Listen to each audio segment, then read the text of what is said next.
Have you ever felt so overwhelmed with emotion that you just wanted to shout it from a mountaintop? Or maybe you've looked at a sunset, a stormy sea, or a field of flowers and felt something deep inside you stir. If you have, then you've already tapped into the very heart of the Romantic Age. This wasn't about love stories and candlelit dinners. Not in the way we think of romance today. No. This was a revolution of the soul. A powerful artistic and literary movement that swept across Europe from the late 18th to the mid-19th century. So, what was it all about? Get ready, because we are about to dive into an era of passionate poets, wild landscapes, and the radical idea that your feelings matter. The story of Romanticism begins in a world that was changing at a dizzying pace. The Industrial Revolution was roaring to life, factories were springing up, and cities were growing crowded and grimy. At the same time, the Age of Enlightenment had championed reason, logic, and scientific order. Everything had its place. Every problem had a rational solution. But some people started to feel that something vital was being lost in all this progress and cold, hard logic. They felt disconnected from nature, and they believed that human experience was more than just a set of rules and calculations. They yearned for something more. This yearning gave birth to Romanticism. It was a powerful backlash against industrialization and the rationalism of the Enlightenment. The Romantics declared that emotion, not reason, was the truest source of knowledge. They celebrated intuition, imagination, and individualism. Instead of looking at the world through a microscope, they looked at it through the lens of personal experience and deep, heartfelt feeling. And where did they find the purest expression of these feelings? In nature. For the Romantics, nature wasn't just a pretty backdrop.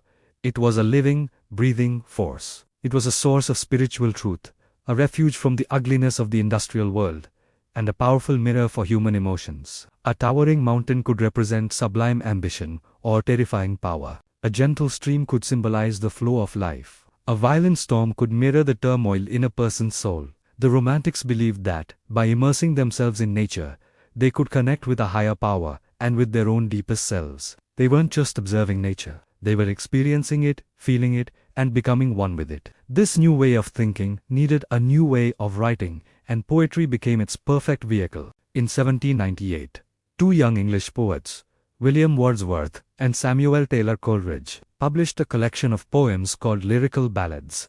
This book is widely considered the starting gun for the Romantic movement in English literature. In its preface, Wordsworth laid out a radical new theory of poetry. He argued that poetry should be written in the real language of common people, not in the fancy, artificial style that was popular at the time. He famously defined poetry as the spontaneous overflow of powerful feelings. It wasn't about clever wordplay or following strict, classical rules. It was about raw, authentic emotion recollected in tranquility. Let's talk about the poets themselves, because they were as fascinating and dramatic as their work. William Wordsworth is the quintessential nature poet. His poems, like I Wandered Lonely as a Cloud or Tintern Abbey, are beautiful meditations on the power of nature to soothe, inspire, and teach the human heart. He saw divinity in a field of daffodils and found profound lessons in the memories of his walks through the Lake District. He truly believed that nature was the best teacher a person could have. His close friend, Samuel Taylor Coleridge, was a different kind of romantic. While Wordsworth found the sublime in the everyday, Coleridge explored the supernatural, the exotic, and the far reaches of the imagination. His most famous poems, The Rime of the Ancient Mariner, and the mysterious, unfinished Kubla Khan, are filled with vivid, dreamlike, and sometimes terrifying imagery. Coleridge's work shows us the other side of the romantic coin, an interest in mystery, the Gothic, and the strange landscapes of the human mind. Together, Wordsworth and Coleridge are often called the first generation of Romantic poets, the pioneers who broke the old rules and set the stage for what was to come. Then came the second generation of Romantics. They were younger, more rebellious, and their lives were often as passionate and tragic as their poetry. First, there's Lord Byron.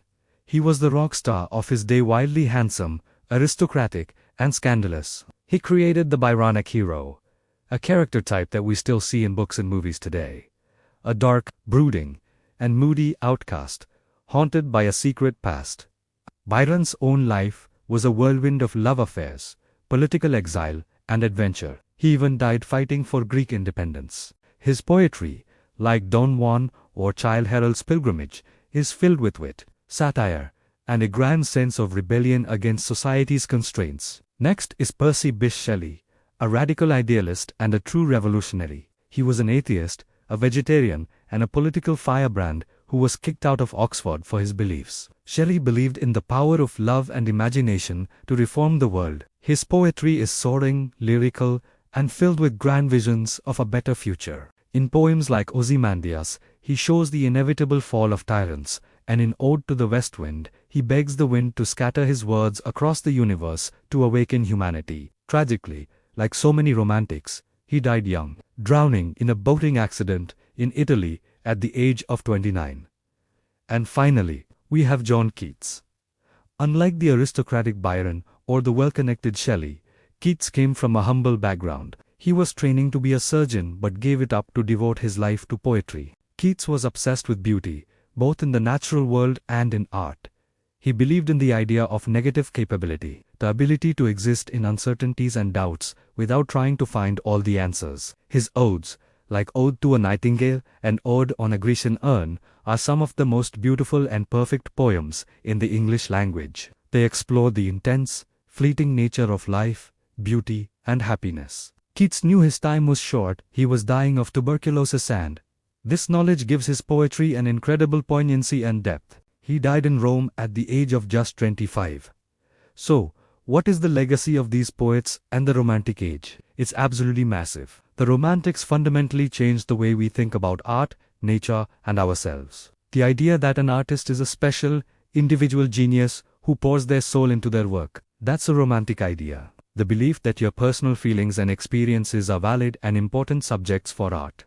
That's Romanticism. Our modern environmental movements, our love of hiking and national parks, our desire to get away from it all and reconnect with nature, all of this has roots in the Romantic worldview. They taught us to value the individual over the crowd, emotion over pure logic, and the wild beauty of the natural world over the man-made city. The Romantic Age was a short but incredibly vibrant period. It was a time of revolution, not just in politics, but in the human spirit. It was an age that celebrated the power of a single person's imagination to create worlds, to challenge authority, and to find truth, not in old books or scientific formulas, but in the beating of their own heart, and the whisper of the wind through the trees. The next time you feel a powerful emotion, listen to it. The next time you're struck by the beauty of a landscape, let it sink in. In those moments, you're carrying on the legacy of the Romantics. Thank you so much for joining me on this journey back to the age of emotion and imagination. If you enjoyed this deep dive into literary history,